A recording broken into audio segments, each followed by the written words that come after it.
Hi, I'm Hal Roberts. This is Bridge City News. Here's some of the top stories we've been following. Canada's federal party leaders were out campaigning again, with Tory leader Erin O'Toole pleading with voters to not give Justin Trudeau another mandate. Former Liberal MP Jody Wilson-Raybould's new book is out. We asked political reporter Brian Lilly how damaging it may be to Liberal leader Justin Trudeau's campaign. And it is Smile Cookie Week, where the purchase of a special treat at Tim Hortons will help support the Chinook Regional Hospital Foundation. Your nation, your province, your southern Alberta. From the heart of Lethbridge, it's Bridge City News with Hal Roberts. Thanks so much for joining us. Canada's federal party leaders continue down the campaign trail today. Conservative leader Erin O'Toole says voters should not reward Justin Trudeau for another term, and that a vote for anyone but a Conservative is a vote for the status quo. On the first full day of this campaign, we launched Canada's Recovery Plan. And for 30 days, I talked about mental health. I talked about helping families, building up our public health care system, creating 1 million jobs in 1 year, working on animal welfare, addiction, a range of issues that Canadians want a serious talk about, the future. Mr. Trudeau called a $600 million election, and every day has tried to divide people. He has no plan, no future. All he has is blaming others. And as I've said, in the final days, this is about who you trust to secure the future for our country after a very difficult health and economic crisis. Liberal leader Justin Trudeau, meanwhile, says progressive voters should cast a ballot for the Liberals. He says only his party can prevent the election of a Conservative government. In my conversations with progressives, not just in this election, but over the years, there's always 3 things that come forward when I talk to someone who's not sure which way to vote, but they know they care about climate change. Voters who care about climate change try to juggle 3 different things in their choice for who to vote for. First of all, they know they have to stop the Conservatives from getting elected and taking us backwards at a time we need to go even further forward. They know they should be voting for the very best and most ambitious plan to fight climate change. And they know they need to be getting a government that is pushing hard and pushed hard to fight climate change even more and even further. NDP leader Jagmeet Singh, meanwhile, says his party is the only choice and that Canadians cannot afford another Trudeau Liberal mandate. He has broken promises and commitments, and that costs you and your families.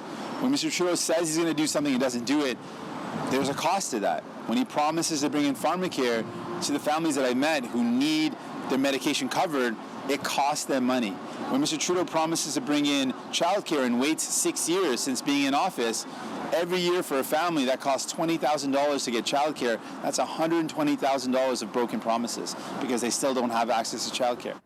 Former Liberal Attorney General Jody Wilson-Raybould released her new book called Indian in the Cabinet. It discusses a number of issues, including her and Liberal leader Justin Trudeau's involvement in the SNC-Lavalin scandal. I asked political reporter Brian Lilly if he feels the release of Wilson-Raybould's new book just before the election will hurt Trudeau's chances of being re-elected.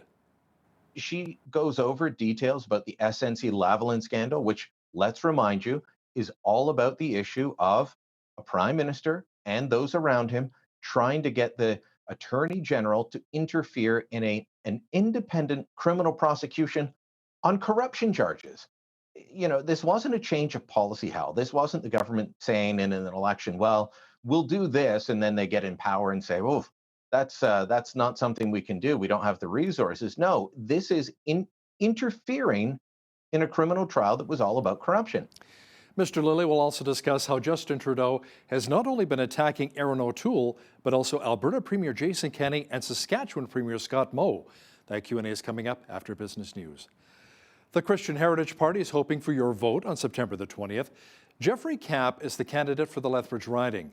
We asked Mr. Kapp how important it is for Canada to pay off the $1.1 trillion debt and balance the budget.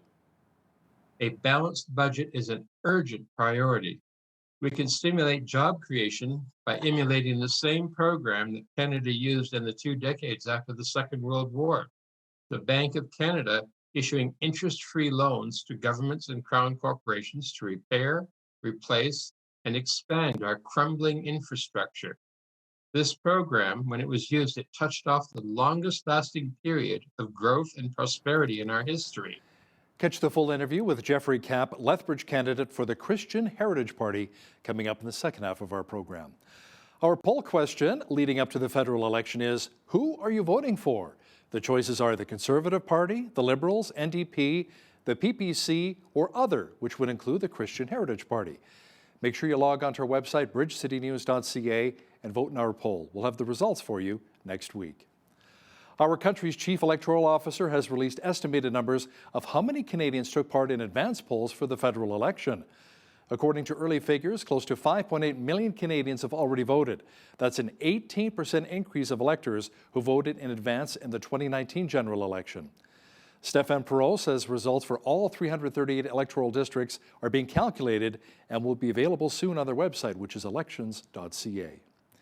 Nearly all of the declared Lethbridge City Councillor candidates were at the Lethbridge Public Library Tuesday night for a meet and greet. As Micah Quinn explains now, this event was meant to give everyone a chance to chat and pick the brains of their potential new city councillors. The Chief Executive Officer of the Lethbridge Chamber of Commerce, Cindy Voss, says sometimes council candidates don't get to voice their platforms on a bigger scale, and events like these give them the opportunity to do just that. We're also going to be trying to find a way maybe to do another meet and greet after declaration dates are done to see who is out there. Maybe we can meet outside somewhere, maybe Anderson Lake, just so we can see who people are voting for. Shelby Mcleod spent 10 years in the Alberta legislature and worked for Lethbridge MLAs Clint Dunford and John Gogo in the past. Mcleod says Lethbridge needs good-paying jobs, and in order to do that, the city will have to become more lively. So we need a vibrant industrial area, a vibrant downtown, a vibrant on the south end, west side. Everybody has to be able to, as a business person, make money to pay their taxes, to pay their bills. Business corporation tax, corporate tax is very important. That the more businesses we have, the less the citizens have to pay. So it's a lot of listening and a lot of talking. Boyd Thomas has lived in Lethbridge since 1989, and he works for the Aboriginal Housing Society here in our city. He says public safety, housing, and economic development are important platforms he'll be highlighting for his campaign. He says he would advocate for more affordable housing in the city. We have a 3,900 core need housing issue in the city of Lethbridge that needs to be addressed. And with that also, that's not just the homeless, but to use homelessness as an example, one homeless person could cost up to $112,000 on the last report that I read per year per person. Only 27% of eligible Lethbridge voters cast their ballot in the 2017 municipal election. This year's election will take place on October 18th. For Bridge City News, I'm Micah Quinn. A group of protesters gathered outside of City Hall in Lethbridge on Wednesday. They held a silent rally in response to the recent announcement that healthcare providers working for AHS will not be required to receive the COVID-19 vaccine. As Carson Marsouk explains, attendees say they were not happy with the announcement. About 300 people came together outside of City Hall on Wednesday afternoon for a silent protest in response to the mandatory vaccinations for healthcare workers in Alberta and Albertans' freedom of rights. Protesters voiced their displeasure with pandemic protocols and widespread mandates. In my solidarity for this community that I grew up in, that I was born and raised in, I'm going to do everything that I can to be seen and heard. To say this is wrong, do not push, do not force anything. We do not consent. We the people do not consent. The protest follows a recent announcement from Alberta Health Services requiring all of its employees and contracted healthcare providers, including physicians and other frontline healthcare workers, to be fully immunized for COVID-19 by October 31st. For attendee Marita Stump, the reason she came out was to show her support on a personal level. People are threatening us, our jobs and our lives, but the thing too is we have that right to choose if we want to live or die. Rallies like this have been happening in Calgary, Edmonton, and Grand Prairie over the past week. These types of protests have come under fire from AHS and the Alberta government, as most were taking place outside of hospitals, blocking the entrances for people to enter. As for the one in Lethbridge, the group stood in silence for an hour before walking through downtown. We need our voice heard. Today you didn't hear the voice because it was a silent protest. Even in silence, we can protest the freedoms of people. We don't need a government body telling us what to do. We don't need anyone telling us what to do. We can govern ourselves. As of September 13th, 71.3% of Albertans 12 or older are fully immunized. For Bridge City News, I'm Carson Marsouk. In response to the protests outside of Alberta hospitals, AHS CEO Dr. Verna Yu says she supports people who choose to use their freedom of speech, but does not condone anyone who blocks entrances to healthcare facilities or attacks healthcare workers. A 65-year-old man from Lethbridge has died following a single-vehicle rollover on Highway 5.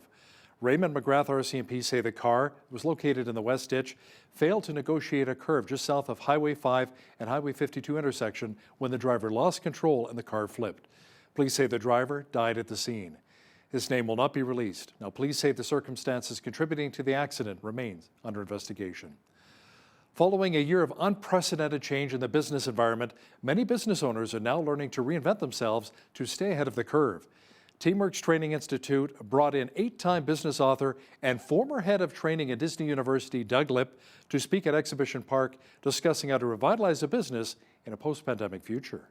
The challenge of reinventing oneself, regardless of pandemic or not, is being willing to get out of your comfort zone. And that's what I work with a lot of teams on. That's what I talked about today here in Lethbridge with the team, of purposely getting out of your comfort zone so that you can survive this pandemic and then future challenges that you may have no control over. One of the keys was to have a contrarian thinker on your team. Walt Disney had his brother Roy. Walt was the creative dreamer. His brother Roy was the operational doer. And when both of them were alive, the company thrived. And when Walt passed away, we lost that creative edge. So I talk with a lot of the teams, and I did that today here in Lethbridge, about having a dreamer and a doer on your team.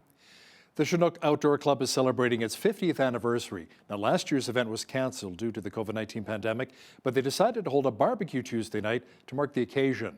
The group was started in Lethbridge in 1970, and members say the club has maintained 80 to 100 members over the past 5 decades. The group goes out for hiking, cycling, skiing trips all across Alberta, BC, and Montana. Now, the club's president, Eric Bremer, says the group has organized a trip almost every weekend for the last 50 years. Not so much this last year because of COVID, but we still got out quite a lot. That's the biggest thing we do, and it's the most fun thing. You know, of course, Waterton is one of the big places we go to. We love it. We love Waterton, but we've also been in a lot of Glacier because you can get there almost as quickly as Waterton, or at least you could. Hopefully again soon. And then that whole castle area and the Crow's Nest and up to, you know, even up to almost Kananaskis. We like to get out to them all. Bremer says they're still looking for members, and you can learn more about the group by visiting their website. It is Smile Cookie Week at Tim Hortons across Canada. Now, for $1, you can purchase a chocolate chip cookie with 100% of the proceeds going to a local charity. In Lethbridge, the Chinook Regional Hospital Foundation will be receiving the proceeds from each cookie that is sold. The foundation's executive director, Jason Vandenhoek, says the money raised goes towards supporting the greatest needs of the hospital, including support for the new mental health area. The big project we've been working on over the last few years is the renovation and expansion of the mental health area here at Chinook Regional Hospital. So certainly the Smile Cookies have gone a long way. The proceeds from Smile Cookies have gone a long way to supporting that area. So, you know, I think we've committed over $2 million to that project to date, and it's still ongoing. But it's just had massive impact, and certainly it's needed here in our community, though, you know, to be able to offer kind of more comfortable and more compassionate care, and the Tim Hortons cookies have allowed us to do that. So a big thanks to everyone who's contributed so far. Last year, the CRH Foundation received just over $34,000 for the Smile Cookie fundraiser. A former Alberta Chief Medical Officer says rising COVID-19 hospitalizations are leading to what he calls an acute care system breakdown in the province. Dr. James Talbot says the current fourth wave could force physicians to triage patients, deciding who gets to live or die. On Tuesday, the province reported a record-setting 212 Albertans in intensive care. Talbot says the situation may get worse unless government officials implement a vaccine passport system and reinstate public health measures that have proven successful in the past. Saskatchewan Premier Scott Moe says his government is concerned about pressures on their healthcare system as the province reported 506 new COVID-19 cases on Tuesday. That was a single-day record. Moe says the rising case count is due to those who made the choice not to be vaccinated. The Premier has previously said his government has ruled out a vaccine passport and would not bring back a mask mandate. Moe says he continues to consult with Saskatchewan's Chief Medical Health Officer about new COVID-19 restrictions. Ontario's proof of vaccination system requiring COVID-19 vaccine jabs to enter non-essential settings takes effect on September the 22nd. Health Minister Christine Elliott thanked the millions of Ontarians who've already been vaccinated. We know high vaccination rates are critical to protecting our communities and hospital capacity while keeping our schools and businesses open and our economy running. Thank you to the over 10 million Ontarians who have already received both doses. 2 weeks ago, we announced another measure to increase vaccination rates and protect Ontarians by requiring proof of vaccination to access certain settings beginning September 22nd. Already, we are seeing the impact, with over 90,000 first doses administered in the week following our announcement to require proof of vaccination, an increase of 29% from the previous week. It was slightly cooler here in southwestern Alberta today. Some regions even saw a little bit of moisture and quite a bit of wind. And then the rain clouds will be clearing. Full weather details are on deck. We had sunshine mixed with cloud, and not a bad day as we're getting a little bit closer to the first official day of fall. Jeanette Roche is back with a full look at the weather forecast. Jeanette, some of the rain clouds we've been seeing should be leaving. Yeah, well, we still do have that 60% chance of showers this evening. Overnight, we're going to be seeing a lot of cloud coverage as well. Should be clearing up by tomorrow morning. And then as we get into Thursday, we're looking at a beautiful sunny day, high of 16 degrees. Into Friday, mix of sun and cloud at 22 as we start propelling into the 20s by Friday and Saturday. Should be a lovely day on a Saturday, high of 24 degrees. Mix of sun and cloud continuing into Sunday with a high of 19, 16 the high on Monday, and 20 for next Tuesday. So should be looking forward to a beautiful start to the weekend anyways, looking at higher than average temperatures for those days anyway. Otherwise, we are looking at hovering around that 20. Sometimes we're a little higher, sometimes a little lower. That's kind of what we get this time of year. Average low for this time of year, 531 was our high temperature on this day back in 1979. And in 1965, we had our chilliest day on record for this day, which was -2. Sun rose this morning at 7:07 and sunset this evening right at 7:45. So we are seeing those days shorten up as we are getting closer to that first day of fall. Looking to the west coast tomorrow, sunshine, Victoria tomorrow, 17 degrees, 19 in Vancouver. Sunny day tomorrow for the most part, looking at heavy rain starting tomorrow night and into Friday. Chance of rain in Edmonton, high 14, and a mix of sun and cloud tomorrow in Calgary with a high of 13. Should be a little bit windy in both Edmonton and Calgary tomorrow as well. Same thing for Saskatoon and Regina. Looking at 40 to 60K winds for both of those cities. 14 the high in Saskatoon tomorrow. Chance of rain, mix of sun and cloud in Regina, 17 the high, 17 also the high in Winnipeg tomorrow with that chance of showers as well there. Should be a pretty decent day tomorrow in the central part of the region. Toronto, 23 the high. Same thing for Ottawa, same thing for Montreal. So we're just looking at beautiful sunny skies, mainly sunny, and 23 the highs should be not too bad at all. Looking at a chance of showers and some winds in Fredericton, high 23, 20 the high in Halifax. Looking at 2 to 4 millimeters of rain tomorrow in Charlottetown rather, not Edmonton, Charlottetown, 18 the high, 18 also the high tomorrow in St. John's, 2 to 4 millimeters of rain. Looking at winds gusting 50 to 70K tomorrow. So look forward to that. There you go. That is your forecast.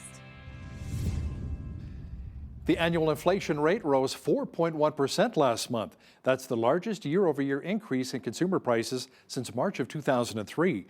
Much of the rise was driven by the rollback in pandemic restrictions and supply chain issues impacting items like semiconductors, which helped boost new vehicle prices by 7.2%.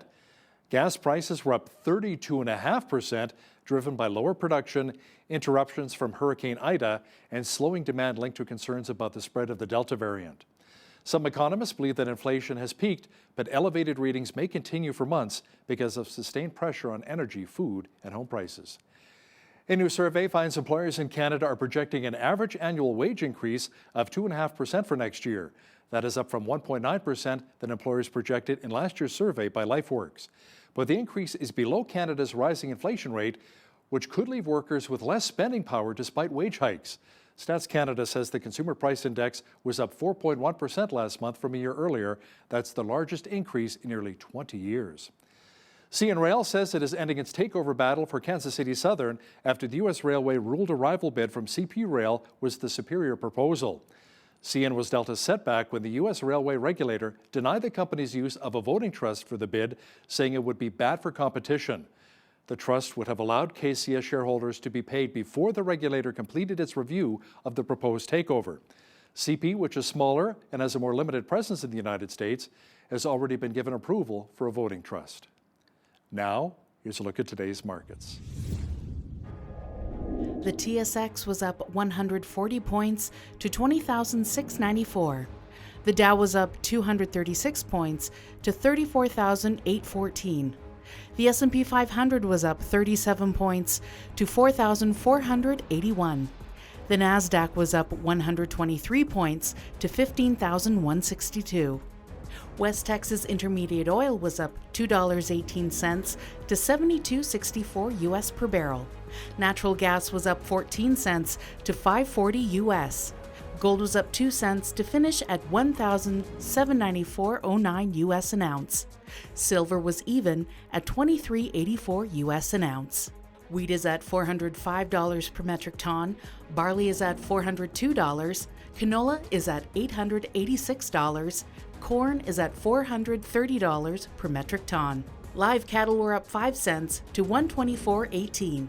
Feeder cattle were down $1.65 to $156.50. Lean hogs were up $1.90 to $82.28. The Canadian dollar was even over the last 24 hours to finish at 79.18 US.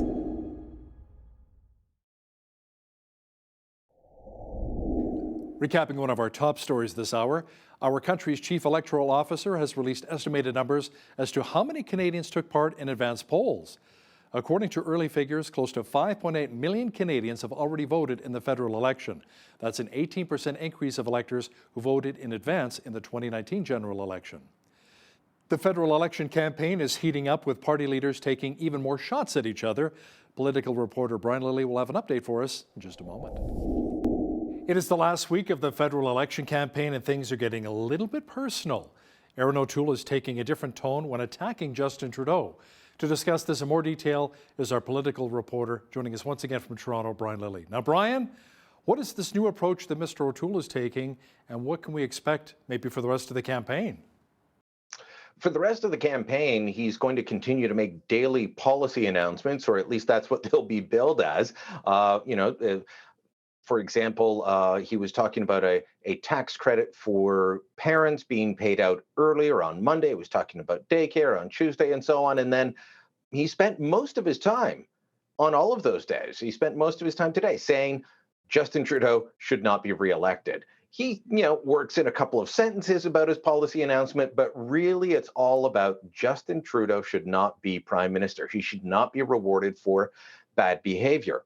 Now, this is not something we've seen from O'Toole before. He's always been critical of Trudeau, but it hasn't been his main focus. And what the Conservatives are trying to do is not only ensure that their supporters are motivated to go out and vote for the Conservatives or against Trudeau, but also try and demotivate Liberal voters who might hear what O'Toole's saying and say, as much as I don't like it and I won't vote for O'Toole, he's kind of right about Trudeau, and I won't go out and vote for him. That's their goal with all of this. So just expect more negative attacks. It's, much what Trudeau has been doing to O'Toole, but this is new for him. He went as far as saying, while Trudeau was out partying, and we've all seen the pictures, I was doing search and rescue missions with the military. Things like that. That's the comparison he wants to draw. And also pointing out that He said, in 2015, Justin Trudeau was about sunny ways. And while I may have disagreed with him, I could respect him. He asked, what would 2015 Justin think of the prime minister that we have now? Yeah, that's very true, because back then I remember the Conservatives ran a very negative campaign. It was a lot of attack, and Trudeau says he took the high road. He's a lot more positive, and that seemed to resonate with voters at that point in time. Brian, speaking of Trudeau, he's not only been on the offensive attacking O'Toole, but also NDP leader Jagmeet Singh, and even our premiers here out west, including Jason Kenney and Scott Moe in Saskatchewan. He's really attacking everybody. I mean, and when he's either speaking in French or in Quebec, he's going after Bloc leader Yves-François Blanchet. Why? He's been losing votes in Quebec to Blanchet. He's been losing votes in British Columbia and in parts of Ontario to the NDP. So he's going after Jagmeet Singh there. And it was bizarre to me, Hal, that when he really started going after Jason Kenney and Scott Moe, it's while he was campaigning in BC. BC for the last several elections has been a very tight race, and any three of the main parties can bubble up and be on top. And right now, what it looks like is the NDP has a slight edge in some polls, the Conservatives and a couple of others, but the Liberals are in third place in and around the mid to high 20s, while the Liberals or the Conservatives in the NDP are in the low to mid 30s. So he's trying to gain ground. When he won his majority in 2015, he took 17 seats in British Columbia. He's at about half of that right now, and he may end up losing more. So he's lashing out and trying to campaign in BC against Conservative premiers. Of course, they have an NDP government that at times has done worse than Alberta and Saskatchewan when handling COVID-19. But right now, they've gotten better because BC got really bad before Alberta did. So he's trying to play one off against the other and say, well, if you don't like COVID, you can't elect the Conservatives because look next door in Alberta, it's bad. Creating a lot of division within our country. Now, Brian, Liberal leader Justin Trudeau says Conservative leader Erin O'Toole will put Canadians in danger because of O'Toole's gun policies. Now, Brian, you've actually looked at the stats, you've looked at the numbers, and doesn't it sound more like fear-mongering from Trudeau? In fact, is it not more the gang members and not law-abiding gun owners committing the gun crimes? That is true right across the country. And I spoke this week to a guy named Suki Sandhu. He used to be an executive with the Liberals in British Columbia. He was on his local riding association. He was active in the party, voted in leadership conventions, all of that. And guess what? He now is looking at the Liberal platform on this issue and saying it leaves a lot to be desired. The reason he's so concerned is he lives in Surrey, British Columbia, a suburb of Vancouver that has a very high South Asian population and one that has seen a lot of South Asian youth get involved in gangs. This is a gang life activity like we see in cities across the country, but this one particularly ethnic focused. And he said, we're losing our youth and the government's not doing anything about it. In fact, he used some very strong language that I printed in the Toronto Sun that I won't say here to describe what he thinks Trudeau's doing with the fear-mongering. You and I have talked about the numbers before, Hal. Shootings in Toronto alone, and I'm sorry, but Toronto's the only city in the country that updates its shooting numbers on a regular basis to the degree that they do here. Shootings in Toronto have nearly doubled since Justin Trudeau became Prime Minister. The percentage of murders since he became Prime Minister committed with a gun, up 78%. You want to go back a decade, they're up 58% to one of the worst years in the Harper decade that he always talks about. So murders are up, shootings are up, people having to deal with bullets flying into their car or through a window and narrowly missing them.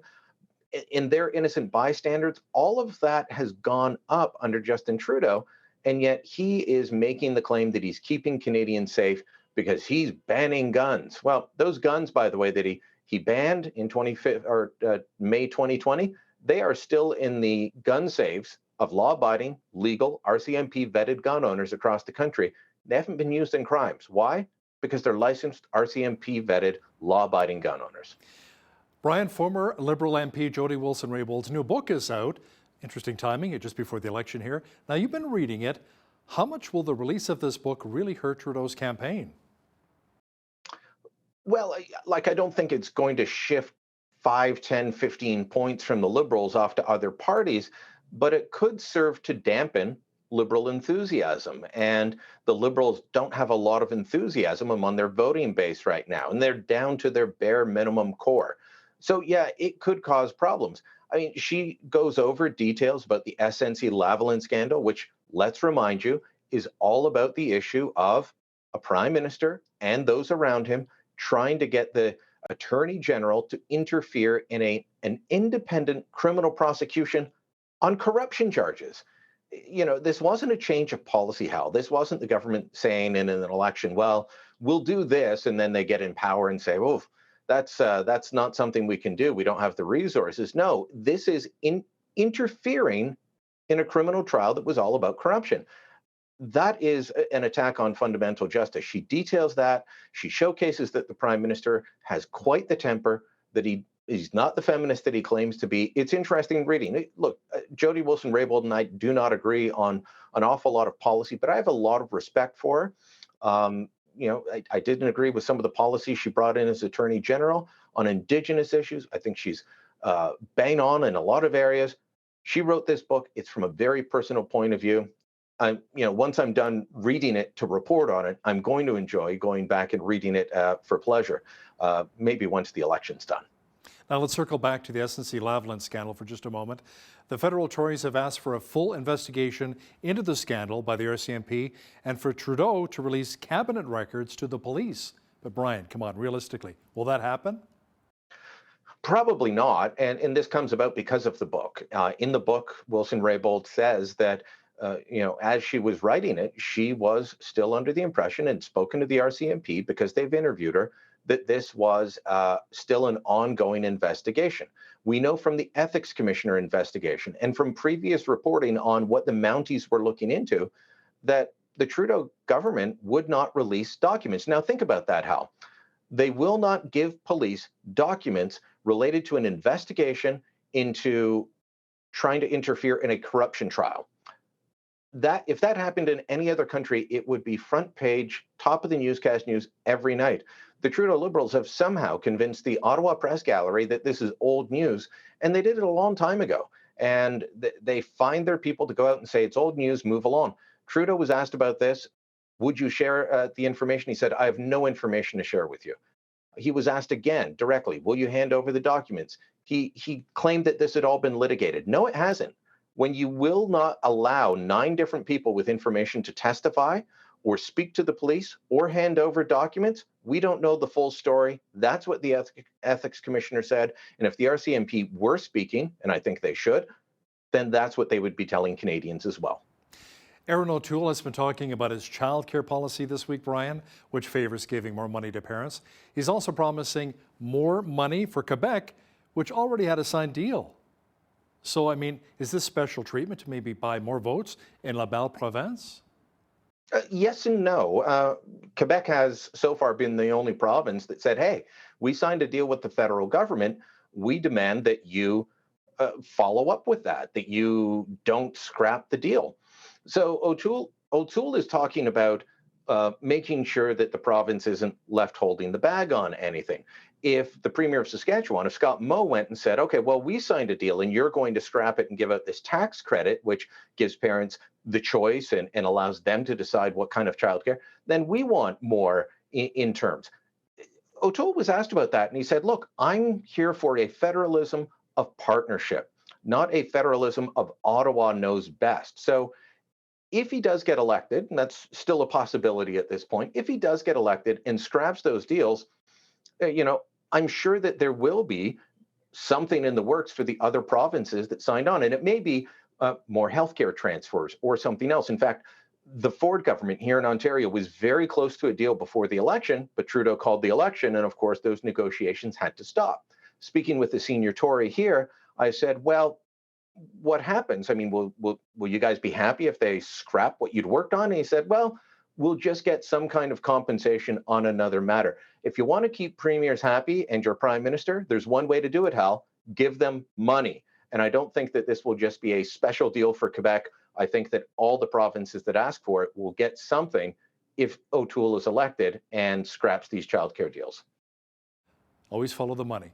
Brian, Justin Trudeau has been attacked on social media calling himself a Quebecer.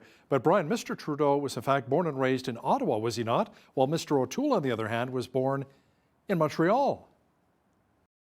Aaron O'Toole was born in Montreal, but he moved to Ontario as a young man with his father, so he was still a child, and spent a lot of his formative years just outside of Toronto, near the Oshawa area, where General Motors used to have a plant and where his father worked. Justin Trudeau was born in Ottawa, at the Ottawa Hospital, I believe, and was raised at 24 Sussex, which last time I checked was still in Ontario. He went to school in Ontario until his later high school years. I think it was about 14 or so, 13, 14, when he finally moved to Quebec. He did several years of high school and graduated from high school there, but he also did university studies in British Columbia. So the idea that he's some pure lang Quebecer, his dad is absolutely from Quebec. His family has deep roots in Quebec, but his mother's from British Columbia and, passably bilingual, perhaps. So it's an odd thing that Justin Trudeau plays up, but he plays it up for votes. He can decide if he's a Quebecer or he's not, but it is just odd to see him beat his chest on that. Of course, trying to show that you're a true Quebecer and love Quebec is in vogue right now because they're battling for votes there, especially after the English debate and the controversy around that question. Many of the mainstream media have been reporting that Maxime Bernier's party, the PPC, has gone from a fringe party to a fourth-place party, Brian. With the popularity of the PPC, will that actually cost Aaron O'Toole and the Conservatives at the ballot box? It could, but let's face it, the PPC has been drawing from a number of parties, and another reason that they're in fourth place instead of fifth is that the Green Party has been setting itself on fire. The Green Party used to poll at around 4, 5, sometimes 7% in elections. And some polls have them down at 3%. Anna May Paul's probably not going to win her seat because they've been infighting. They only just allowed their leader to leave Toronto and go to PEI for their first campaign stop the other day. Bernier, meanwhile, has been touring the country. He's been doing well in Alberta. I'd be surprised if he won a seat in Alberta because the Conservatives are still so strong there. But he's also showing up well in some polls in Atlantic Canada. There's talk that Bernier is within striking distance of winning back his old seat. Could they win a seat? That depends on whether people actually show up. Remember, last election he was polling between 4 and 5%. He got 1.6. This time he's between 3 and 7%, depending on the poll. Most are 5 and below. So, will all those people show up? If they do, there's a chance he could get a seat or two, but he's far off way from forming government at this point. But better off than when he started the election campaign. Now, there have been huge turnouts with the advance polls here in the West, Brian. Oftentimes, that's indicative of voter anger and wanting a change of the current government. What are you seeing right now when it comes to the polls?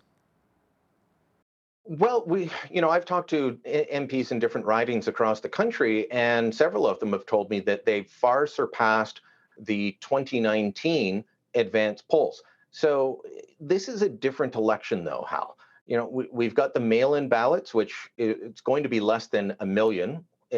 If they crack 1 million, it will be a late push, and I'd be shocked. So less than 1 million. They were expecting between 2 and 5 million people to request those. But the advance polls are up in part because there are still many Canadians concerned about voting in a pandemic election. They don't want to stand in line. And yet, funny enough, what did we hear on the first day of advance voting last week?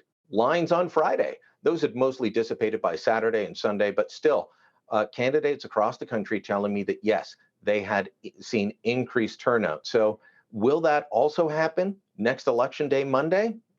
It's going to be difficult to tell. We had just over 18 million votes cast last election in 2019. We'll have to top that. By the way, the Trudeau Liberals lost almost 900,000 last election. We'll see if they continue that slide after having the highest number ever vote for a party, and that was the Liberals in 2015. Looking forward to September 20th. Should make for some very interesting times. Political reporter and Toronto Sun columnist Brian Lilley, thanks again for your time today. Thank you, Hal. The 2021 federal election is quickly approaching, and today we have the opportunity to discuss some of the issues affecting the Windy City with the Lethbridge Christian Heritage Party candidate, Jeffrey Kapp. Jeffrey, welcome to Bridge City News. Thank you very much. Now, Jeffrey, the CHP is a smaller, less known political party. Can you explain really what your party represents? Well, our three-word sum up is life, family, and freedom. We support protecting human life at all stages, providing compassionate care for the elderly and disabled, and establishing conscience legislation and life-affirming guidelines for healthcare workers and doctors. We promote and defend traditional marriage. A $1,000 per month allowance would assist families in the care of children and elderly in the home. The adoption process should be streamlined and made more affordable. We would establish restitution for victims of property crime with stiffer sentences for violent offenders. We would improve immigration controls to safeguard Canadian values of equality between men and women and our standard of equal justice for all. We would end judicial activism and ideological bullying. Okay, now, Jeffrey, let's talk about affordable housing for just a moment here.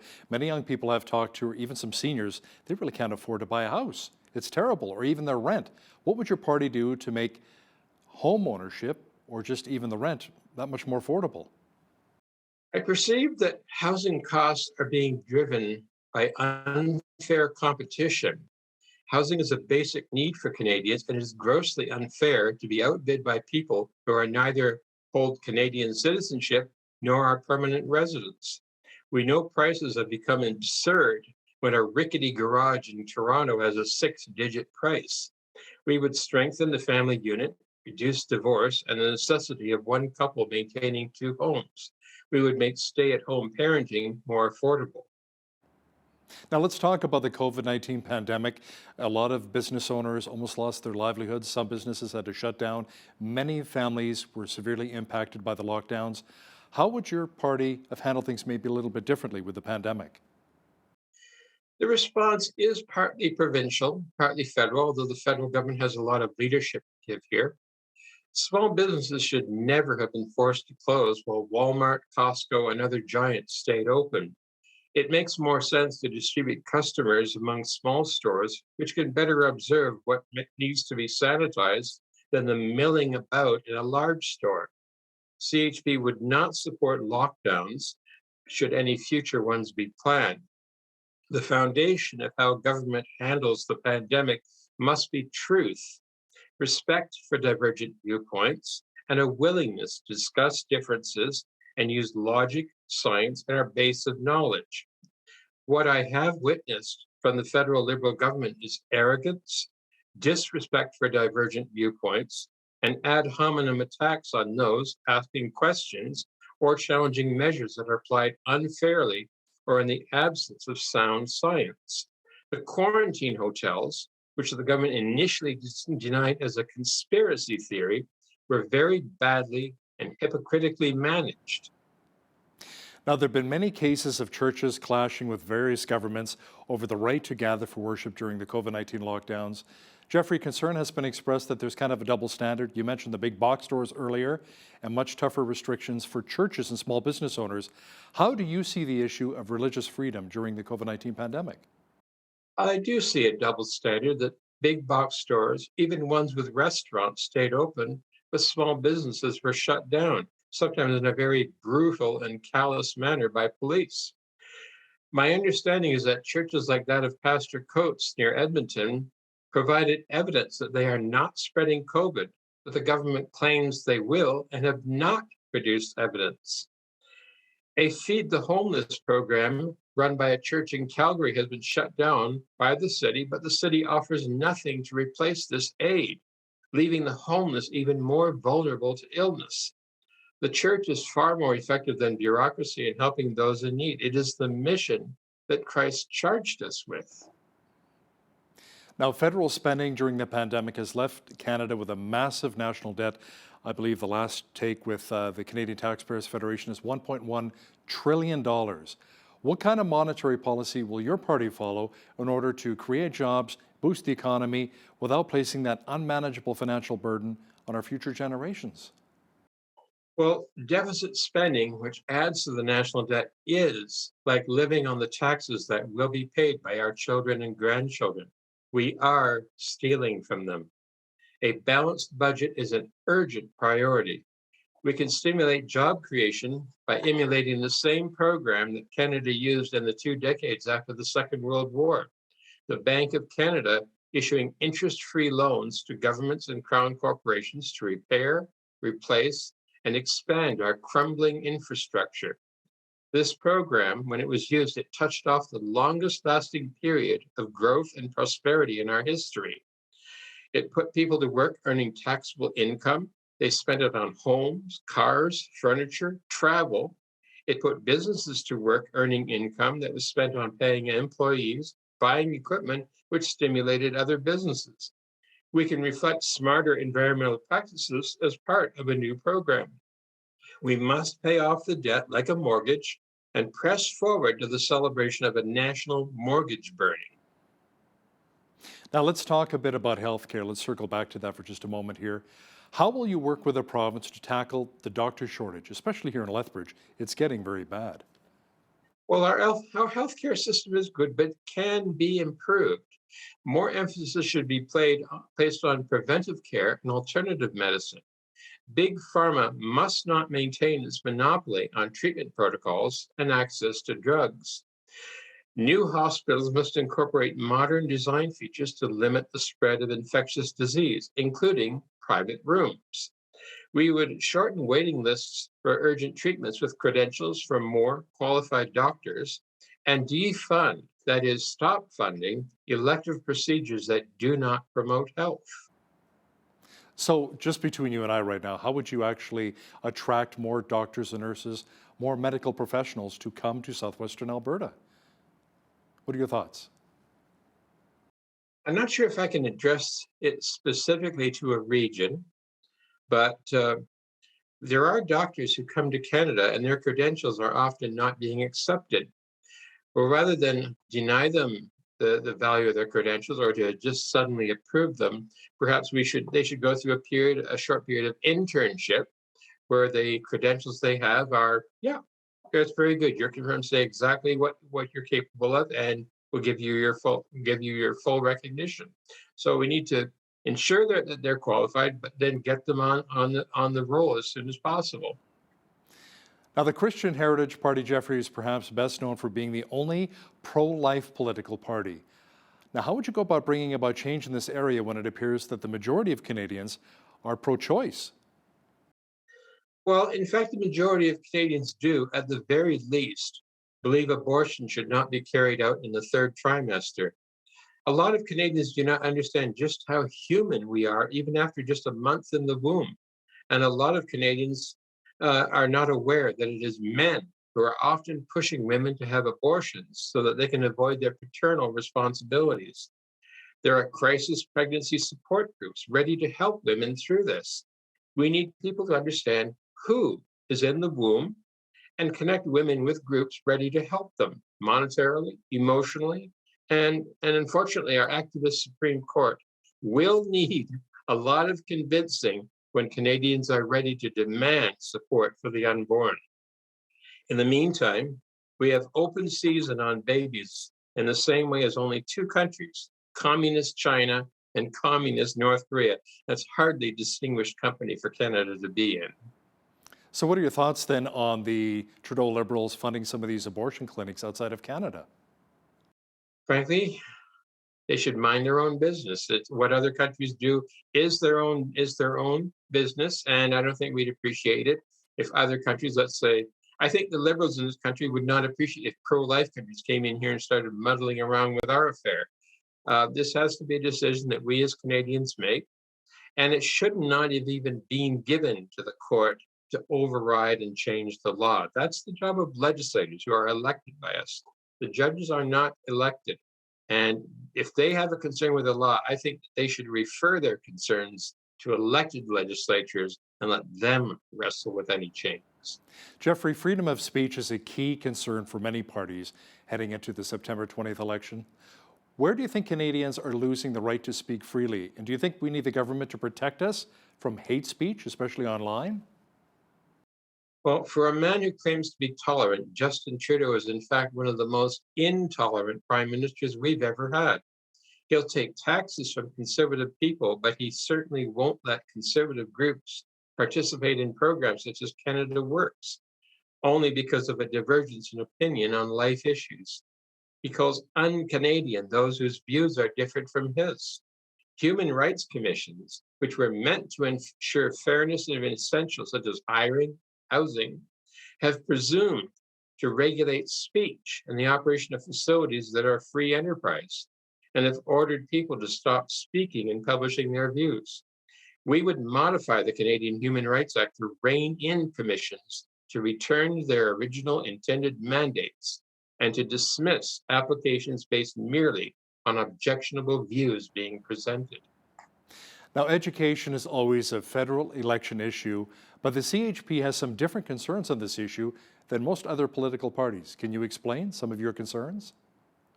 Well, it is primarily a provincial jurisdiction, but the federal government does play a role, for example, in financing universities.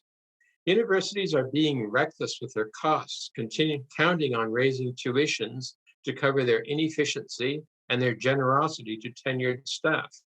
CHP would replace block funding and instead issue vouchers to students who could shop around for the institution that best fits their interest and their ability to pay, and giving the voucher to that institution, representing federal support funds. So the university would basically have to work hard to keep their costs down to get those vouchers and therefore get that federal money. The federal government must protect children from the teaching of harmful ideologies such as gender fluidity, economic socialism, slanted versions of history that, for example, vilify the Allied forces in the Second World War. We consider parents to be first and primary educators of their own children, and the right to guide their children and exclude them from programs that parents consider unhealthy or unwise, and the right to know exactly what is being taught to their children. Now let's talk about the environment for just a moment here. Many people here in southern Alberta, including a lot of farmers I've chatted with, are not happy about the carbon tax, drying their grains. A lot of homeowners as well are feeling the pinch from the carbon tax. Is this really the right way to protect the environment, or there may be other options we need to consider? Well, carbon tax should not be imposed on everyday business and personal necessities, for example, heating your home or business. It should not be imposed on trucks that are delivering product from source to buyer. I mean, that's just pushing up the price, and yet we're going to have to pay the carbon levy because there's no way we're going to stop doing those things. It would make more sense to put the carbon levy on things we don't have to do. We don't have to watch cars race around an auto track. We don't have to use a snowmobile or an ATV to get into the backcountry and see the same. We could put on hiking boots and walk out there. It's good exercise. So I think we should focus it on discretionary activities and not on the essentials. And we could bring back incandescent light bulbs. They give off carbonless heat. Why the reason? Without those incandescent light bulbs, our furnaces have to run longer and warmer to keep our homes warm. And we're going to keep our homes warm because we live in a cold country. The National Day of Truth and Reconciliation is coming up on September the 30th. Now, reconciliation and racism have been in the spotlight over much of the past year. A lot has been promised, Jeffrey, but observers point out that not much has changed. What would you like to see change here in our city as we work towards reconciliation? And specifically regarding to the First Nations, we must offer apologies and forgiveness to one another for past and continuing wrongs, and we must rectify ongoing wrongs. The residential school grave site discoveries, very disturbing, and I guess it was time that that came out and reinforced just how much our neighbors in the Aboriginal community have been wronged in the past. And the blame is on the past governments, but we have to deal with this today, and we need a basic change in our thoughts towards them. But we also need to realize that in the long run, Aboriginal hunting and fishing rights are not sustainable. And the ongoing pattern of financial support does not do the Aboriginal people any favor. We need to phase out Aboriginal rights, starting with the current young generation, and integrate them into our society so that they have the dignity of standing on their own and celebrating their culture and practicing their traditional beliefs and ceremonies as our equals in society. And we need to ensure that tax money meant for the benefit of Aboriginal people reaches the people instead of just the ones who happen to be family of council members. Their leadership, the band councils and officials, must be accountable for the money given to them by Ottawa, as was the case under the Harper government. Canadians are generous. We do want to help them, but we also want to know that it's getting to the people in need and not just a select few. And inexplicably, the Liberal government took back the auditing program that the Harper government brought in. It doesn't make sense to turn that money loose and let it be misused again. Jeffrey Kapp is the Christian Heritage Party candidate for the city of Lethbridge. Jeffrey, thanks so much for your time. You're welcome.